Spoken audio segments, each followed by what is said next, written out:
बड़ी खबर ट्रंप के दावे को लेकर ही, क्योंकि ट्रंप के दावे को ईरान ने सिरे से खारिज कर दिया है। हमने किसी ड्राफ्ट को मंजूरी दी ही नहीं है। और देखिए, ट्रंप तो बोल रहे हैं कि बस लोकेशन और वक्त तय होना बाकी सब हो गया है। ईरान के विदेश मंत्री अब्बास अरागची क्या बोल रहे हैं? अमेरिका बार बार अपनी शर्तें बदल रहा है।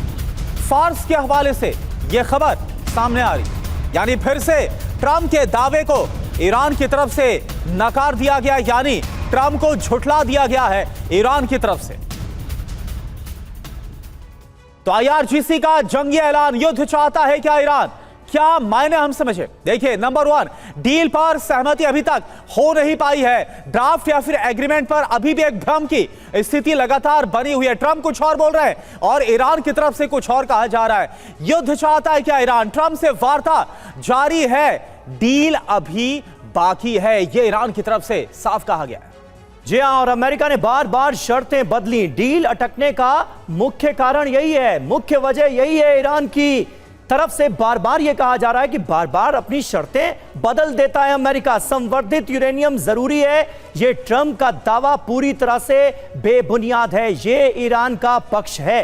संवर्धित यूरेनियम हम अमेरिका को नहीं सौंपेंगे, यह ईरान डे 1 से कह रहा है। बिना शर्त हॉर्मुज नहीं खुलेगा। ट्रंप के इस दावे को भी ईरान की तरफ से बताया गया है भ्रामक। और देखिए, इन सब के बीच एक और बड़ी खबर, ईरान संसद के स्पीकर बाकिर कालिबाफ की एक और चेतावनी। ट्रंप के दावे बहुत खतरनाक है, कालिबाफ की तरफ से कहा गया। जल्दबाजी में लिए गए फैसले घातक होंगे, जल्दबाजी से हालात और ज्यादा खराब होंगे। एक तरह से वार्न किया गया है कि ट्रंप अगला कोई भी कदम उठाए तो बहुत सोच समझकर, गलत रणनीति से हालात बिगड़ जाएंगे। यानी ट्रंप को सीधे कह दिया गया है कि अगर अमेरिका ने कोई गलती की तो इसका दुष्परिणाम भुगतना होगा। और IRGC कमांडर का बड़ा दावा, जंग के मैदान में ताकत की परीक्षा। ईरानी फोर्स के सामने दुश्मन हताश है, यह कहा है IRGC ने। IRGC के हौसले बुलंद नजर आ रहे हैं। कहा है IRGC की तरफ से, कहा गया है कि दुश्मन पर भारी पड़ रहे हैं ईरानी ड्रोन्स।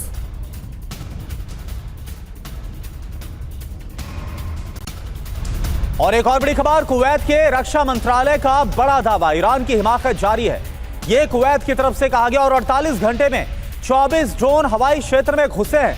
कुवैत की तरफ से दावा किया गया, ईरान के ड्रोन हमलों से लगातार कुवैत को एक बड़ा खतरा है।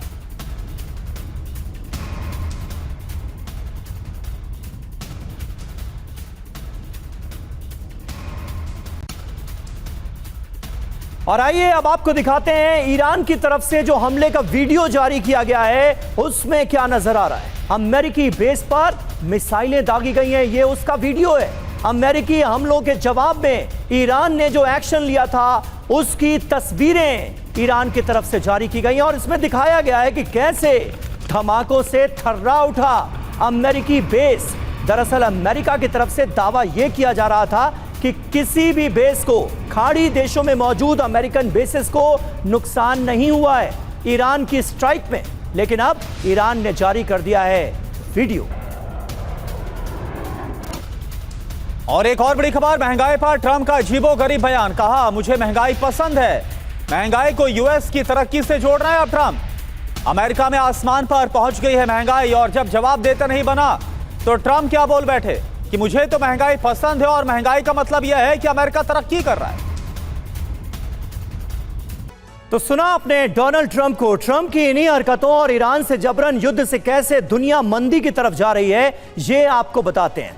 ट्रंप ने दुनिया को मंदी में झोंक दिया है। आर्थिक मंदी के संकेत कैसे मिल रहे हैं? दुनिया भर की स्टॉक मार्केट में गिरावट देखने को मिलती है जब जब डोनाल्ड ट्रंप हमले की बात करते हैं। जब कहते हैं कि हमला नहीं करेंगे, मार्केट्स फिर से उठने लगती हैं, हरियाली नजर आने लगती है। आज भी भारतीय शेयर बाजार में ऐसा ही हो रहा है। तेल के दाम बढ़े, महंगाई में इजाफा, ये एक नॉर्मल फिनोमिना बन गया है। डॉलर मजबूत होने से समस्या हो रही, सोने की खरीद कई गुना बढ़ गई है। एनर्जी शॉक से उद्योग प्रभावित हो रहे हैं।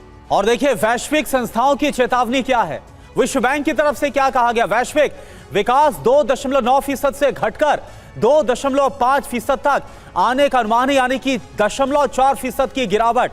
और अगर आंकड़ों में देखेंगे तो ये अपने आप में बहुत बड़ा फिगर बैठता है। आईएमएफ की तरफ से क्या वार्न किया गया? 2026 के लिए वैश्विक जीडीपी वृद्धि का अनुमान घटाकर 3.1% किया गया। ऑक्सफोर्ड इकोनॉमिक्स की तरफ से कहा जाए तो युद्ध लंबा खिंचा तो वैश्विक जीडीपी वृद्धि 1.4% तक गिर सकती है। जी हां, इसके अलावा गोल्डमैन सैक्स ने क्या कहा है? अमेरिकी मंदी की संभावना बढ़ाकर उसने 30% तक कर दिए। सोचिए किस तरह के हालात हैं।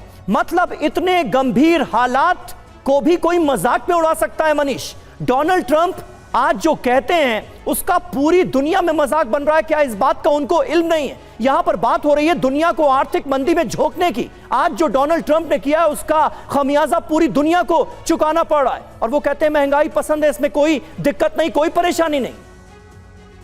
बिल्कुल, देखिए यही सबसे अफसोसनाक पहलू है कि प्रेसिडेंट ट्रंप बार बार ये जताते रहे हैं, दिखाते रहे हैं कि वो कितने असंवेदनशील हैं। और हो भी क्यों ना, क्योंकि स्वभाव से बिल्डर हैं, मुनाफाखोरी पसंद करते हैं। और आप देखिए कि इस वक्त जब दुनिया जंग में है तब भी ये बात बहुत गंभीर आरोप है ट्रंप पर, उनके दामाद पर और उनके परिवार और उनकी टीम पर लगा है कि इस जंग के दरमियान भी वो ऐसे ऐसे फैसले लेते हैं जिससे शेयर मार्केट में उनकी टीम के, उनके लोगों को, उनके दामाद को और उनको करोड़ों अरबों रुपए का फायदा हो। और उसी हिसाब से फैसले लेते हैं। अभी ईरान पर जंग होगा और उससे जो कंपनियों को फायदा होगा उस पे ये लोग पहले से ही पैसे लगा रखे होते हैं। कभी कहते हैं अब ईरान पे जंग नहीं होगा और उससे पहले ही वो पैसा वहां लगा देते हैं जहां पर कि कंपनियों को फायदा होगा। तो इस तरह से उनका इन्वेस्टमेंट इस वक्त $1 बिलियन की कमाई कर रहा है ईरान जंग के नाम पर। लेकिन ये पहली बार नहीं है। आप याद करिए कि जब जापान की प्रधानमंत्री से मिलने गए थे तब उन्होंने क्या कहा था कि अमेरिका ने कैसे परमाणु बम का इस्तेमाल किया था। सोचिए, अमेरिका का राष्ट्रपति परमाणु बम के इस्तेमाल को लेकर इस तरह मजाक की बात कर सकता है? कोई भी सोच सकता है, इस धरती पर कोई भी जिम्मेदार आदमी सोच सकता है परमाणु हथियारों को लेकर ऐसे मजाक की बात करना। लेकिन यही ट्रंप है। ट्रंप ने इसी मजाकिया और इसी असंवेदनशीलता को दिखाते दिखाते आज वो अमेरिका के 2 बार उपराष्ट्रपति बन गए। अब भगवान जाने मतलब अमेरिका के नागरिकों को उनमें क्या दिखता है, लेकिन पूरी दुनिया के लिए तो वो वाकई में अभी मुसीबत बने हुए हैं।